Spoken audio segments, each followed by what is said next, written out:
So much news going on in our nation's capital, and we're bringing it down to this level here in Arkansas and what this means for folks here, whether you're a member of the Tea Party, whether you're a member of the journalism profession, whether you're a taxpayer, whether you're just an interested person in politics. And the big stories that we're seeing on the news and reading in the papers deal with the Benghazi hearing. Is there a cover-up? Have we heard all of this before? The IRS acknowledging that they specifically targeted conservative groups. We now know that the Obama Justice Department has seized phone records of the Associated Press. So one story after another of our transparent government. Is there a government overreach? And it does bring a lot of questions to light, and many folks want answers.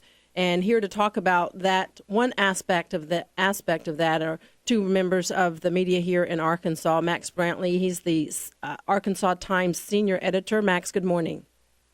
Morning. And we also have Suzi Parker. She's an author. She's an independent journalist and writes often for national news outlets such as Reuters, The Economist, Broadside, several news outlets. Suzi, good morning.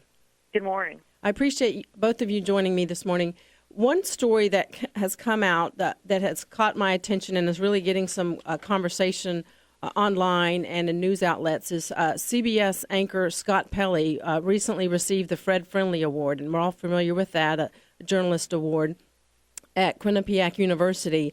And Scott acknowledged that the media in general, more specifically the national media, is getting the big stories wrong over and over again. And he says that he acknowledged some mistakes that were made in the Boston bombing. And here's what he had to say when receiving that award. Today, right now, as we occupy this house that was built for us, our house is on fire. These have been a bad few months for journalism. We're getting the big stories wrong over and over again. Max, what are your thoughts on that? When we're looking at Benghazi, we're looking at the IRS story, we're looking at now recent news of the phone records by AP reporters. What are your thoughts on Pelley acknowledging that the national media is getting stories incorrect? You know, I thought it was a little overly dramatic. I think he's emphasized somewhat the fact that in the rush to be first with news that people are sometimes airing reports that turn out to be inaccurate, and that certainly happened. But, you know, are the mainstream media getting stuff wrong more often? I don't know if I'm really ready to say that, to tell you the truth. Some of the stories you cited this morning are the product of news reporting and some inconsistencies in what the administration has said on some points, and that's some of the same old shoe leather reporting that we're always familiar with. Mistakes do happen. I think that rather than focus on some of the factual missteps that have occurred in some of the big breaking news stories, we ought to look at more systemic failures, such as how bad a job the media did in the run-up to the war in Iraq, to name one. But some of that was a product of lies by the administration. One of the things that Pelley said, and you said there's a rush to get the story out there first. One of the things that Scott Pelley said is in this day and age of the internet and blogs and social media and Twitter and Facebook and Reddit, everyone's a publisher, not everyone's an editor. And we see quite a bit of that in these breaking news stories. Suzi, what are your thoughts on what Pelley had to say? Well, I agree with Max. I think it's a little bit over the top what he said. Mistakes happen, but in turn, I also think that there is this rush. I know I've experienced it. This pressure from editors to get the story out there. You know, it used to be that you're competing with the other newspaper in town or the other wire service. And now, because of social media, you're competing with, you're competing a lot with Twitter and Facebook. Everybody thinks they're a journalist, and when editors see other things moving on Twitter, which is really the main go-to these days for news, there's this pressure for you to get what people are reporting on Twitter, and I think we saw a lot of that with the Boston situation. Well, and like you said, back in the day, you used to be competing against other print journalists for, your 6 p.m. deadline to make the morning papers. Now you're competing with online 24 hours a day. Every minute is a news deadline, and as we've said, it does bring to light a lot of folks rushing to get information out there. And one of the things Pelley said is when we have Twitter and Facebook and these outlets, if you're first, no one will remember. If you're wrong, no one will forget. And do you see that? Max, I may not always agree with what you write, but you are factually correct most often, if not always. I may not agree with the opinions you may have in your pieces, but you do a phenomenal job of being factually correct, and I think that comes. I make lots of mistakes too. You may make some typos, but I think the point is, I think these newer, younger people that are just getting it in there, I think they're in such a hurry to get it out there, they don't take time to check themselves.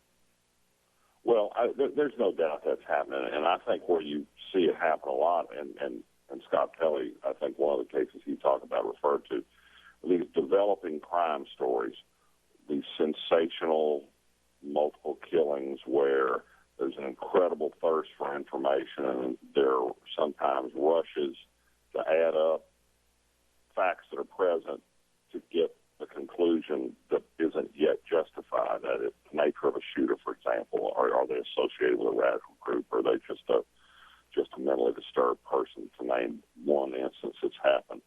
But, there is also a real benefit from social media's presence, and it is, to me, this. The editing function that used to be solely the province of the mainstream media, they would decide what was news and what was not news, what would get in the paper and what wouldn't get in the paper. Now this larger community of voices can't be stilled, and sometimes it forces the mainstream media to write about some aspects of stories that they, in the past, used to ignore, and I'm not sure that's a bad thing. I think it makes for, in a way, a broader inspection of news issues sometimes. I agree, and I think it takes the every morning editorial board meeting we see at newsrooms across the country, and it broadens it to these social media groups and these online reporters or journalists that often get criticized. But Suzi, what are your thoughts about the fact we have more citizen journalists out there adding content to the news cycle? Well, I think it can be a good thing, and I think it can be a bad thing. During the Boston terrorist attack, a lot of people, including myself, I didn't cover that, but we're getting information off of Twitter, because you could go on and you could see what was trending on Twitter with that story. Then you could go to the Boston police scanner, which you can download the app and listen to it on your phone anywhere in the world. And so what you were seeing was a lot of people, millions of people, feeding into this story as it was happening live, often beating, CNN or MSNBC or Fox or whoever with information that you couldn't find on a news site. Right. And by the time it came out of the newspaper, the actual print newspaper the next day, it was way old. Right, because exactly. It was shifting. The news was shifting, and people were reading it as it shifted. And that's a big change from, even 10 years ago. Right. The news cycles are every 5 minutes or 1 minute as opposed to every 12 hours. My guests are Max Brantley, the senior editor of Arkansas Times, and Suzi Parker, an author and independent journalist, writes for many national news outlets, including Reuters and The Economist and The Broadside. One last question before you go in regard to what Scott Pelley said in terms of with the tried and true print journalists and even broadcast journalists such as himself. He has referred to what we're seeing these days as, of course, everyone's a publisher, not everyone's an editor, but he also says amateur journalists sometimes become digital vigilantes. Do we see that sometimes, as we said, in these breaking news stories and these kind of crime stories? Max? Well, if he means that they're being very pointed about the mistakes the mainstream media make and being sometimes kind of ugly about it, the kind of lynch mobs of them, yes, that's true, but and I feel his pain because I felt it a time or two myself, but again, this goes back to this deal of I think the old mainstream media used to have a really arrogant view, and it says, we'll tell you what you want to read, and you'll read it in the manner we want to give it to you. And if you don't like it tough, go buy your own newspaper. Well, everybody's got their own newspaper now. And some journalists are having a hard time engaging and being open to the kind of inspection they give other people. And I don't think that's a bad thing. That's a good point. Susie, your last thoughts? Yeah, I completely agree with Max. I mean, I don't think it is a bad thing. And it used to be that, you'd have your morning meeting and an editor would tell you this is the news of the day, from press releases or from what was in the news. And now, because of social media, you can see what's trending, and mainstream media is not making a lot of this stuff trend. It's independent people who want to read, things that may not be in today's newspaper. Right. Very good points, and I appreciate your thoughts. And as you said, in the day and age of everyone walking out to the end of their driveway and getting the news of the day are fading fast, and folks just go right online, and I appreciate your thoughts. Max Brantley, the senior editor of Arkansas Times, and author and independent journalist Suzi Parker, appreciate your input.